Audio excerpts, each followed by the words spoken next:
Salut à tous et à toutes, c'est Eve Bocara sur Studio Kalita et vous écoutez notre 7e édition du Tour du Web. Alors, impossible d'aborder l'actualité des réseaux sociaux franco-israéliens cette semaine sans s'attarder sur la commémoration de la rafle du Veldiv par Emmanuel Macron, cérémonie à l'occasion de laquelle il a invité, cela n'a sûrement échappé à personne, le Premier ministre israélien Binyamin Netanyahou à ses côtés.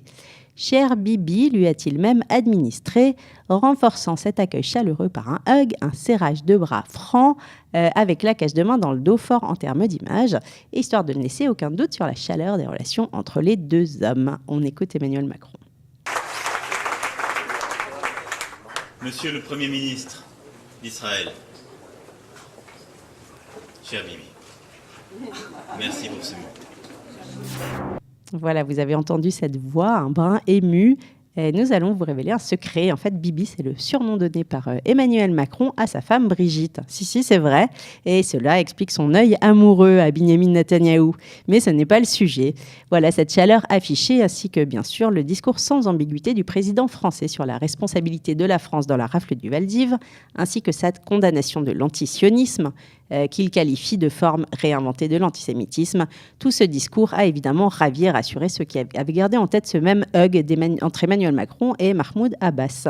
Voilà, un discours clair, net et précis, donc salué quasi unanimement sur les réseaux sociaux et par les personnes influentes sur Facebook. Ainsi, le journaliste franco-israélien Michael Blum a déclaré écouter Bibi puis Macron et être fier d'être franco-israélien. Bernard Musican a, lui, expliqué que même Sarkozy, l'ami d'Israël, n'avait pas été aussi loin. Et l'ancien ambassadeur, Arié Avidor, a salué ce discours fort du président et noté que les sites communautaires d'extrême droite font pour une fois l'impasse sur le discours du président de la République française. Voilà, ainsi, si les bras tendus de Emmanuel Macron vers Bibi ont ravi nombre d'internautes, la présence elle-même de Binyamin Netanyahou à cette cérémonie a, elle, été plus chahutée et ravivé des tensions classiques sur les groupes Facebook gauche-droite devenus à l'occasion assez virulents, on peut le dire.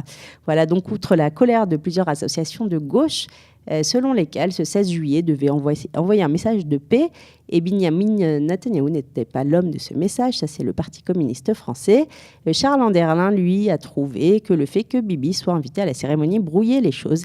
Et Simone Bitton, que vous ne connaissez sûrement pas encore, on va revenir sur Simone Bitton, a elle déclaré se sentir insultée. « J'en suis malade, dit-elle, d'inviter un assassin, Netanyahou, pour commémorer un massacre, c'est indigne. Offrir à Israël la mémoire de la Shoah, c'est scandaleux. Les Juifs raflés n'étaient pas israéliens. Netanyahou et l'État d'Israël ne les représentent pas. » Voilà, donc je vais vous épargner les torrents d'injures que les propos de Simone Bitton ont provoqués parce que je ne pourrais, pour respecter les règles audiovisuelles, que remplacer ces mots par des bip bip, bip bip, bip bip, bip bip. Voilà, je vous invite à aller voir. Alors Simone Bitton, réalisatrice franco-israélienne de gauche, comme nous l'avions compris, a gagné dans cette histoire une célébrité rapide dans quelques groupes Facebook. Prompte à battre l'ennemi. Voilà, je vous invite encore une fois à aller voir.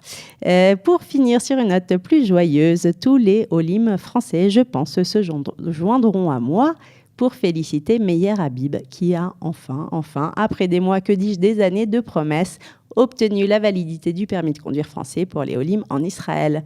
Des Olim qui auront donc désormais 3 ans pour simplement demander leur permis de conduire israélien au ministère des Transports sans plus avoir besoin de passer un examen.